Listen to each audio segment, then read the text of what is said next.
कुस्ती क्षेत्राकडे जुनी परंपरा म्हणून पाहिलं जातं, पण दोन संघटनांच्या वादात ती भरडली जाते. महाराष्ट्र शासनाने त्यात दखल देऊन हा वाद मिटवावा. राज्यामध्ये एक राज्य, एक खेळ, एक संघटना हे तत्त्व शासनाच्या वतीने अंमलात आलं पाहिजे.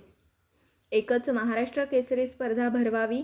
चार चार महाराष्ट्र केसरी बनवून या पदाची चेष्टा करणं बंद करा, अन्यथा मी सांगलीच्या जिल्हाधिकारी कार्यालयासमोर लाक्षणिक उपोषण करणार असल्याचा गंभीर इशारा डबल महाराष्ट्र केसरी चंद्रहार पाटील यांनी सांगलीत पत्रकारांशी बोलताना दिला. तसेच जे कोणी या स्पर्धेचं आयोजन करतील त्यांनी महाराष्ट्र केसरीला 1 कोटींचं बक्षीस जाहीर करावं. त्यातून त्याचा खर्च चालेल आणि त्याच्या मृत्यूनंतर त्याच्या कुटुंबाचाही खर्च चालेल. आज आम्ही हा औषध पाण्याविना निधन झालेले महाराष्ट्र केसरी पाहतोय. माझे गुरु महाराष्ट्र केसरी गुलाब बर्डे एका कंपनीत वॉचमन म्हणून काम करतात, तर अनेक जण शेतात कामाला जातात, अशी त्यांची उतारवयात अवस्था होते. आमदार रोहित पवार यांनी महाराष्ट्र केसरी स्पर्धा भरवण्याचं जाहीर केलंय. त्याला माझा विरोध आहे, कारण 2024मध्ये महाराष्ट्र केसरी स्पर्धा झाली नव्हती आणि आता जी झाली आहे ती 2024ची मानून त्याचा विजेता पृथ्वीराज मोहोळ झाला आहे. हे सर्वांनी मान्य करावं आणि डिसेंबर 2025ला 2025ची महाराष्ट्र केसरी स्पर्धा घ्यावी. दोन्ही संघटनांनी एकत्र येऊन त्याचं आयोजन करावं असं मत चंद्रहार पाटील यांनी व्यक्त केलं. असे जर झालं नाही तर शासनाने यात दखल घेऊन हस्तक्षेप केला नाही तर मी सांगलीच्या जिल्हाधिकारी कार्यालयासमोर लाक्षणिक उपोषण करणार आहे, असा गंभीर इशारा डबल महाराष्ट्र केसरी चंद्रहार पाटील यांनी दिला.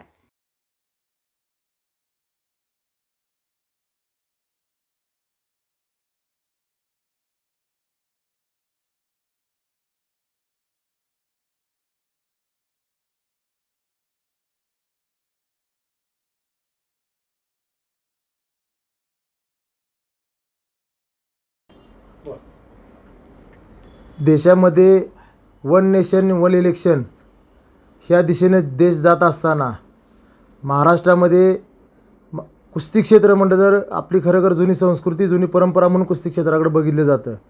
पण त्याच महाराष्ट्रामध्ये शासन एका वर्षात 4-4 महाराष्ट्र केसरी होत असताना का लक्ष देत नाही? कारण आज 2024चे 2 महाराष्ट्र केसरी, 1 महाराष्ट्र केसरी झालेलं आहे. येणाऱ्या मार्च महिन्यामध्ये दुसरी महाराष्ट्र केसरी स्पर्धेची घोषणा झालेली आहे. ह्या 2025 वर्षामध्ये फेब्रुवारी आणि मार्च महिन्यामध्ये 2 महाराष्ट्र केसरी होणार. 2025चे 2 महाराष्ट्र केसरी डिसेंबर महिन्यामध्ये होणार. म्हणजे ह्या महाराष्ट्र केसरी पदाचा एवढ्या म्हणजे मानाचं पद असणाऱ्या ह्या पदाचा कुठंतरी महाराष्ट्रामध्ये खेळ लावला असा एक महाराष्ट्र केसरी म्हणून मला वाटतं आहे.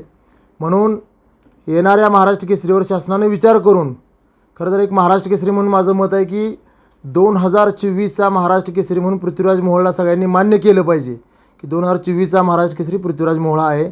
आणि 2025च्या डिसेंबरमध्ये ज्या महाराष्ट्र केसरी होणार आहेत त्या महाराष्ट्र केसरीवर सर्वांनी आपण चर्चा केली पाहिजे. ह्या दोन्ही संघटना एक होऊन एक मताने एकच महाराष्ट्र केसरी महाराष्ट्रामध्ये झाली पाहिजे.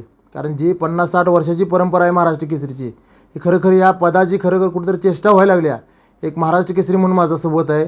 कारण ह्या वर्षी फेब्रुवारी मार्च महिन्यामध्ये 2 महाराष्ट्र केसरी, डिसेंबर महिन्यात 2 महाराष्ट्र केसरी, ग्रीको-रोमनचा महाराष्ट्र केसरी, कुमार महाराष्ट्र केसरी, युवा महाराष्ट्र केसरी, महिला महाराष्ट्र केसरी. म्हणजे ह्या महाराष्ट्र केसरीची पदाची खरोखर तुम्ही चेष्टा लावलेली आहे या संघटनेनं. खरोखर शासनाने ह्यामध्ये लक्ष घालून ह्या दोन्ही संघटनेचे एकमत होऊन एक महाराष्ट्र केसरी झाला तर ठीक, नाहीतर शासनाने ह्यात दखल घेऊन शासनाची कमिटी नेमून ह्यातनं दरवर्षी 1 महाराष्ट्र केसरी स्पर्धा झाली पाहिजे. ही खरं माझी पहिली मागणी आहे. राज्यामध्ये एक राज्य, एक खेळ, एक संघटना हे वाक्य अंमलात आलं पाहिजे शासनाच्या वतीनं. म्हणून खरोखर मी आज सर्व पत्रकारांच्या समोर उपस्थित आहे. येणाऱ्या काळामध्ये 2024चा महाराष्ट्र केसरी हा पृथ्वीराज मोहोळ आहे हे सर्वांनी मान्य करून डिसेंबर महिन्यामध्ये 2025चा महाराष्ट्र केसरी स्पर्धेच्या आयोजनावर आपण आज चर्चा केली पाहिजे. संघटना असेल, परिषद असेल.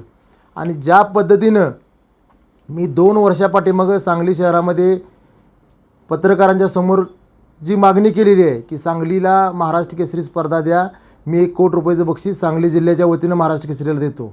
आज सांगलीला जरी स्पर्धाचं आयोजनाची संधी नाही दिली तर येणाऱ्या 25च्या डिसेंबरमध्ये जी महाराष्ट्र केसरी जो आयोजन करेल त्याने 1 कोटी रुपये द्यायची तयारी ठेवायची आणि मग स्पर्धा घ्यायच्या, ही माझी मागणी आहे.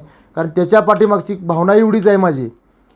होणारा महाराष्ट्र केसरी 15-20 वर्ष आयुष्यातली खर्च करून तो 50-60 लाख रुपये खर्च करून तिथंपर्यंत पोचलेला असतो. आणि खरं आज आपण जर विचार केला तर अनेक महाराष्ट्र केसरी असे आहेत.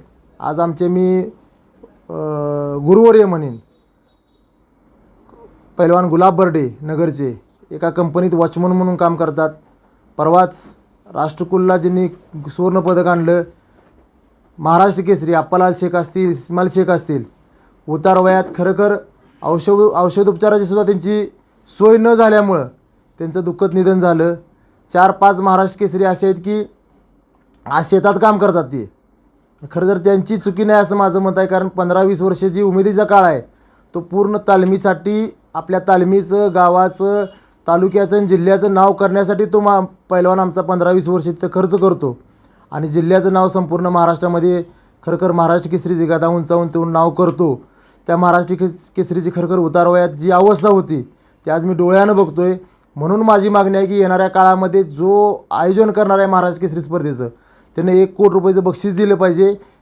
जेणेकरून भविष्यात ते 1 कोटी रुपये त्याच्या नावावर ठेवले तर महिन्याला 1 ते 1.5 लाख रुपये त्या पैलवानाला मिळतील. त्याच्या निधनानंतर त्याच्या कुटुंबाला ते पैसे मिळतील, ही ह्याच्या पाठीमागची माझी भावना आहे. आणि आपण आज 2024चा महाराष्ट्र केसरीचा विषय बंद करून 2025च्या डिसेंबरच्या महाराष्ट्र केसरीच्या बद्दल चर्चा करावी दोन्ही संघटनेनं. नाहीतर ह्याच्यात लक्ष घालून शासनानं ह्यात गांभीर्यानं दखल घेऊन ह्याच्यावर तोडगा काढावा. येणाऱ्या 4 दिवसामध्ये माझं सांगली कलेक्टर ऑफिसच्या पुढं 1 दिवसीय लक्षणीय उपोषण होणार आहे. त्या उपोषणामध्ये माझे सर्व मागण्या पुन्हा एकदा मी शासनाकडं मागणी करणार आहे. आणि खरं माझ्या जर मागण्या मान्य जर नाही झाल्या तर त्या उपोषणानंतरचं माझं जे पाऊल असणार आहे ते आक्रमक आणि सर्व शासनाला अडचणी निर्माण करणार असणार आहे. त्यामुळे शासनाने ह्याचा गांभीर्यानं विचार करून योग्य ते निर्णय लवकरात लवकर जाहीर करावा, ही माझी एक डबल महाराष्ट्र केसरी म्हणून मागणी आहे. दिवसभरातील घडामोडींचा आढावा घेण्यासाठी पाहत रहा N24 मराठी न्यूज चॅनल.